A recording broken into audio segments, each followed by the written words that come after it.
एक गांव में एक रूपा नाम की लड़की रहती थी। रूपा को पतंग उड़ाने का बहुत शौक था, लेकिन उसके माता पिता बहुत गरीब थे, जिस वजह से वो नई पतंग नहीं खरीद पाती थी। एक दिन गांव में रहने वाला दिनेश पतंग उड़ा रहा होता है। रूपा दिनेश के पास जाती है और बोलती है, दिनेश भैया, मेरा मन पतंग उड़ाने का कर रहा है। मुझे भी पतंग उड़ाने में मजा आता है। मुझे भी दो ना पतंग उड़ाने के लिए। रूपा की बात सुनकर दिनेश हंसने लगता है और रूपा से बोलता है, अरे रूपा, अगर तेरे को मजा आता है तो जाकर अपनी पतंग और डोर खरीद। मुझसे क्यों मांग रही है भिखारियों की तरह? हैं? चल उठ यहाँ से, ना जाने कहाँ से आ जाते हैं। दिनेश की बात सुनकर रूपा वहाँ से चली जाती है। तभी उसे एक कटी हुई पतंग हवा में उड़ती हुई दिखाई देती है। उसे देखकर रूपा के मन में ख्याल आता है, अरे वाह, ये बात मेरी खोपड़ी में पहले क्यों नहीं आई। मैं नई पतंग नहीं ले सकती तो क्या, लेकिन कटी हुई पतंग तो लूट कर उड़ा सकती हूँ ना। रूपा उस कटी हुई पतंग को लूट लेती है और उड़ाने लगती है।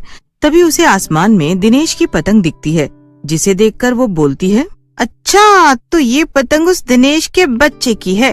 बहुत मजे लेकर उड़ा रहा है। इसे अब भी मजा चखाती हूँ, मेरी बेइज्जती करेगा। ऐसा कहकर रूपा दिनेश की पतंग काट देती है और जोर जोर से चिल्लाने लगती है। रूपा को देखकर दिनेश को गुस्सा आ जाता है और वो गुस्से में बोलता है, इतना क्या खुश हो रही है? चुनाव जीत गई है क्या? कल बताता हूँ तुझे। ऐसा कहकर दिनेश वहाँ से चला जाता है। रूपा भी अपने घर चली जाती है। वहाँ पर उसकी माँ रीमा उसका इंतजार कर रही होती है। रूपा को देखकर वो गुस्से में बोलती है, कल मुही, कहाँ गई थी घूमने? कोई अकल नहीं है तुझे? जब देखो पतंग के चक्कर में घूमती रहती है। न पढ़ाई में ध्यान देती है और न ही घर के कामों में। ना जाने कहाँ से मेरे घर में पैदा हो गई। रीमा को गुस्से में देखकर रूपा वहाँ से चली जाती है और चुपचाप अपने कमरे में जाकर सो जाती है। कुछ देर बाद रूपा के पिताजी श्यामलाल वहाँ आते हैं और रूपा को बोलते हैं, रूपा बेटी, उठ जा और चलकर रोटी खा ले। तेरी मम्मी तो यूं ही गुस्सा करती रहती है। फिर श्यामलाल के कहने पर रूपा जाकर रोटी खा लेती है और अगले दिन फिर से शाम को वो एक लूटी हुई पतंग लेकर दिनेश के पड़ोस की छत से पतंग उड़ाने लगती है। दिनेश भी थोड़ी देर बाद वहाँ आता है और रूपा को पतंग उड़ाते देख गुस्से में बोलता है, हे भिखारन, आज फिर कहीं से पतंग लूट लाई है क्या? चल, आज देखता हूँ कैसे मुकाबला करेगी मेरा। नया मांझा लेकर आया हूँ मैं। ऐसा कहकर दिनेश पतंग उड़ाने लगता है, लेकिन जैसे ही दिनेश की पतंग उड़ने लगती है, रूपा उसकी पतंग काट देती है। ये देखकर दिनेश गुस्से में बोलता है, बार बार मेरी पतंग क्यों काट रही है? उड़ाने देना मुझे भी। दिनेश को यूं गुस्से में देखकर रूपा को बहुत अच्छा लगता है और वो हंसते हुए बोलती है, क्या हुआ दिनेश भैया, नया मांझा लाए थे आप तो? मांझा काम नहीं आया क्या आपका? रूपा की बात पर दिनेश को बहुत गुस्सा आता है और वो गुस्से में बोलता है, तुझे बहुत मजे आ रहे हैं भिखारन कहीं की। जब देखो पतंग लूट कर आ जाती है दूसरों की। जूठन ही उठाते हो तुम सब। दिनेश की बात रूपा को अच्छी नहीं लगती और वो भी गुस्से में उसे पलटकर जवाब देती है, दिनेश भैया, मैं तुमसे इतना प्यार से बात करती हूँ, लेकिन आप न जाने क्यों जब देखो मुझे भला बुरा कहते रहते हो। आपको पतंग नहीं उड़ानी आती तो मैं क्या करूँ? रूपा की बात सुनकर दिनेश गुस्से में लाल हो जाता है और वो रूपा की छत पर चला जाता है और उसे जोर से धक्का देता है। दिनेश के धक्के से रूपा छत से नीचे गिर जाती है और नीचे गिरने के बाद वो मर जाती है। ये देखकर दिनेश घबरा जाता है। ये क्या हो गया? ये तो नीचे गिरकर मर गई। अब मैं क्या करूं? अगर गांव वालों को पता चला तो वो लोग मुझे मार डालेंगे। दिनेश डरते डरते अपने दोस्त शामू को वहाँ बुला लेता है और उसे सारी बात बताता है, जिसे सुनकर शामू गुस्से में बोलता है, अबे यार, तू तो बिल्कुल पागल है। भला कोई पतंग के चक्कर में किसी को मार देता है?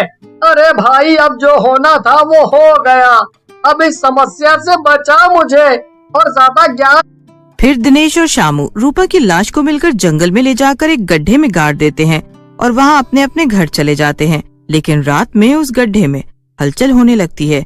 और गड्ढे के अंदर से एक चुड़ैल बाहर आती है। लगता है मैं जिंदा हूँ। अभी जाकर उस दिनेश के बच्चे को बताती हूँ। बड़ा धक्का दे रहा था ना मुझे। लेकिन जैसे ही चुड़ैल गांव के अंदर पहुँचती है, गांव वाले चुड़ैल को देखकर इधर उधर भागने लगते हैं। गांव वालों को यूं भागते देख चुड़ैल हंसने लगती है और बोलती है, क्या हुआ? ये सब मुझे देखकर ऐसे घबरा क्यों रहे हैं? लगता है सब मिलकर मजाक कर रहे हैं। बड़े मजाकिया गांव वाले हैं। तभी चुड़ैल की नजर एक शीशे पर पड़ती है और वो शीशे को देखकर घबरा जाती है। क्या है ये? मेरी प्यारी शक्ल को क्या हुआ? अरे मैं तो चुड़ैल बन गई। लगता है इसीलिए सारे गांव वाले मुझे देखकर घबरा रहे हैं। लेकिन कोई पहचाने या ना पहचाने, लेकिन मेरे घर वाले मुझे जरूर पहचान लेंगे। मैं वहीं जाती हूँ। ऐसा कहकर चुड़ैल अपने घर चली जाती है और अपने घर के बंद दरवाजे को जोर जोर से खटखटाती है।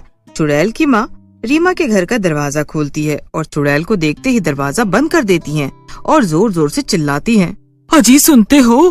कुछ करो। अपने घर के दरवाजे पर चुड़ैल खड़ी है। इससे पहले कि वो हम सबको मार डाले, कुछ करो तुम। रीमा की बात सुनकर श्यामलाल बोलता है, अरे मुझे क्या तारा सिंह समझा है? मैं क्या कर सकता हूँ? चुड़ैल अगर मेरे घर के दरवाजे पर खड़ी है तो चुपचाप चलकर कमरे में छुप जाते हैं। एक तो तेरी लड़की भी 2 दिन से गायब है, पता नहीं कहाँ चली गई है। श्यामलाल की बात सुनकर चुड़ैल हैरान रह जाती है और बोलती है, ये पिताजी क्या कह रहे हैं? मैं 2 दिन से घर नहीं आई। कहीं ऐसा तो नहीं मैं मर गई हूँ? नहीं नहीं, ऐसा नहीं हो सकता। फिर चुड़ैल वहाँ से चली जाती है और जंगल में बैठकर रोने लगती है। मैं मर गई। मैं अब कभी अपने पिताजी से नहीं मिल पाऊंगी। मेरी माँ तो ये खबर सुनकर ही मर जाएगी। ये सब मेरे साथ क्या हो गया? ये सब मेरे साथ ही होना था। चुड़ैल वहाँ बैठकर रो रही होती है। तभी वहाँ एक साधु बाबा आते हैं और चुड़ैल से कहते हैं, अरे बेटी, तुम यहाँ बैठे क्यों रो रही हो? ये सब तुम्हारी गलती थोड़ी थी। ये सब तो दिनेश नाम के व्यक्ति का किया धरा है। ऐसा कहकर साधु वहाँ से चले जाते हैं। चुड़ैल भी गुस्से से भर जाती है और बोलती है, बाबा सही कह रहे हैं, भला मैं क्यों रोऊं? ये सब तो उस दिनेश के बच्चे का किया धरा है। मैं उसे उसके किए की सजा जरूर दूंगी। चुड़ैल वापस गांव के अंदर चली जाती है। दिनेश के कमरे की लाइट जल रही होती है। चुड़ैल कमरे के अंदर झांकती है। वहाँ दिनेश अपने दोस्तों के साथ बैठा होता है और उसके बारे में बातें कर रहा होता है। कितने गंदे हैं सब, कोई मरे या जिए इनको कोई फर्क नहीं पड़ता। अपने पैसों का बहुत ही घमंड है इनको। इन्हें जरूर मजा चखाऊंगी मैं। ऐसा कहकर चुड़ैल वहाँ से चली जाती है। अगले दिन शाम को शामू अपनी छत पर पतंग उड़ा रहा होता है। तभी वहाँ चुड़ैल आ जाती है। चुड़ैल अपने जादू से शामू को पतंग से बांध देती है और शामू पतंग के साथ उड़ने लगता है। तूने अपने दुष्ट दोस्त का साथ दिया था, जिसकी सजा तुझे जरूर मिलनी चाहिए। अब तू इस पतंग से गिर कर मरेगा। थोड़ी ही देर में शामू नीचे गिरता है और मर जाता है। दिनेश अपने घर पर पतंग उड़ा रहा होता है। रूपा दिनेश की छत पर आ जाती है। रूपा को देखकर दिनेश घबरा जाता है और बोलता है, रूपा, तुम जिंदा कैसे हो गई? तुम तो मर गई थी। रूपा अपने चुड़ैल वाले रूप में आ जाती है और दिनेश को गर्दन से पकड़कर उठा लेती है और बोलती है, मैं मर चुकी हूँ, लेकिन शायद भगवान ने मुझे तेरे से बदला लेने के लिए चुड़ैल बना दिया है। मुझे छोड़ दो, मुझसे गलती हो गई, जाने दो मुझे। लेकिन चुड़ैल उसकी एक नहीं सुनती और उसकी जान ले लेती है।